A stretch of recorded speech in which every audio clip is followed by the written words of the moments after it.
ভারত বাংলাদেশ সীমান্তে এই মহদীপুর আন্তর্জাতিক স্থলবন্দর দিয়ে প্রতিদিন প্রায় 400 গাড়ি রপ্তানি হয়ে থাকে বাংলাদেশে।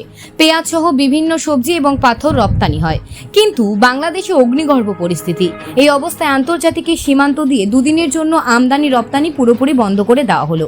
এই সীমান্ত দিয়ে প্রতিদিন প্রায় 16 কোটি টাকা আয়, বৈদেশিক মুদ্রা লোকসান আর বাণিজ্যিক শুল্ক আয় 2 কোটি টাকার লোকসান ভারত সরকারের, যা এখন ক্ষতির মুখে।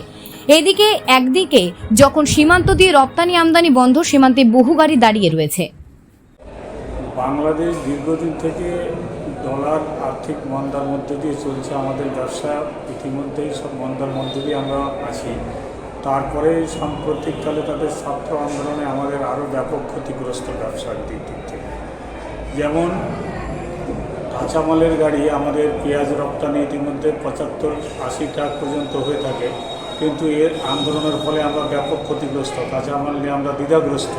প্রত্যেক ব্যবসায়ী আমরা আর্থিক সম্মুখীন এই মুহূর্তে।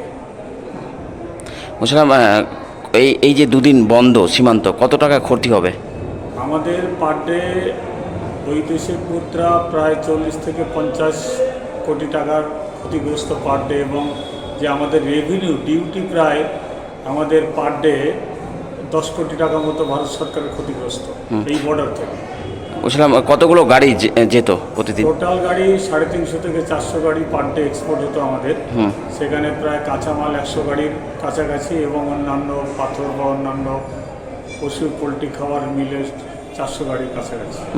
এই মুহূর্তে সীমান্তের যে অবস্থা, বাংলাদেশে ছাত্র আন্দোলনের যে রূপ নিয়েছে তাতে রাজনীতিতে পরিণত হয়েছে। তো বাংলাদেশের সাথে সাথে আমাদের ভারতের যে সমস্ত মহদীপুর ইন্টারন্যাশনাল পোর্ট, এখান দিয়ে যে দীর্ঘদিন ধরে আমাদের এক্সপোর্ট হয়, ইম্পোর্ট হয়, তাতে দুদিন বন্ধ রেখে দিয়েছে। বন্ধর ফলে ভারতীয় যে আমাদের বিদেশ থেকে, বাংলাদেশ থেকে, বিভিন্ন দেশ থেকে যে আমাদের বিদেশি মুদ্রায় আসতো, তাতে মিনিমাম 60 থেকে 65 কোটি টাকা, 60 থেকে 65 কোটি ডলার ক্ষতিগ্রস্ত হচ্ছে।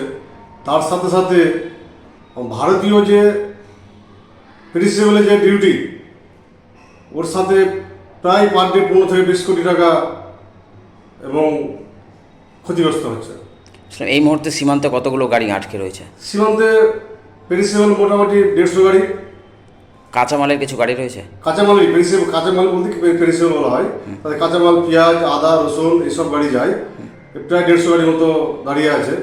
এবং তার সাথে স্টোন, যাকে পাথর বলি, পাথর 300 থেকে 350 গাড়ি দাঁড়িয়ে আছে।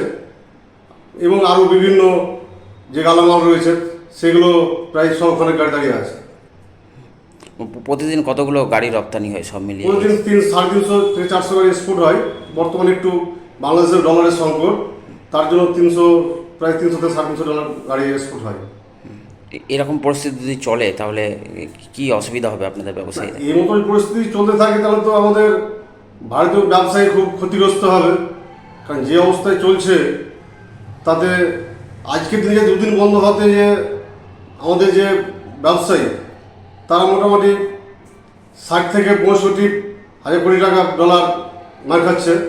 এবং এই যে কাঁচামাল দাঁড়িয়ে আছে, এই কাঁচামালের এমন অবস্থা হয়ে আছে যে ফেলা ছাড়া কোনো উপায় নেই।